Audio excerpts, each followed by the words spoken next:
আসলে টাকে তুলেছি, চিন্তা করেন।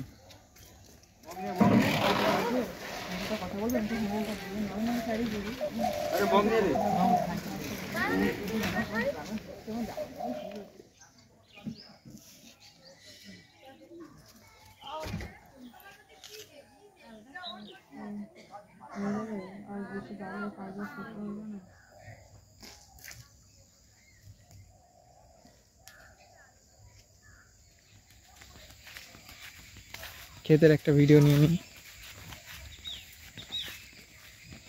পরে এটা করে নেব, ডাবিং করে নিচ্ছি। সবেদা এখনো গাছে পাকেনি বন্ধুরা, পাকলে খেতাম। বন্ধুরা দেখো কি সুন্দর ওলকপির গাছ সারি সারি, সাথে তোমরা দেখতে পাবে টমেটো গাছ, প্লাস একটু এগিয়ে আসো তোমরা, এদিকেও দেখবে টমেটো প্লাস এটা ওলকপি, নটা ফুলকপি আর বাঁধাকপি, ওলকপি।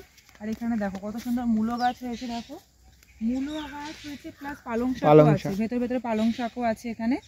আর এখানে তোমার হচ্ছে টমেটো, ধনেপাতা আছে, পুঁই শাক গাছও আছে, আর এখানটাতে পুঁই শাক আছে, আর এটা তো জাম গাছ।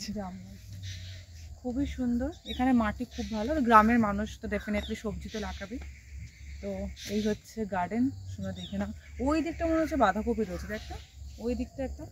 হ্যাঁ মনে তো হচ্ছে, পাতাগুলো তো অনেক বড়ই, কনফার্ম বলতে পারছি না। আরো কিছু হলে পরে জানাবো। পাখির ডাক খুব ভালো লাগে গ্রামে। এইবারে বাড়িতে মোটামুটি 1 গ্রাম বলছি, ব্যাস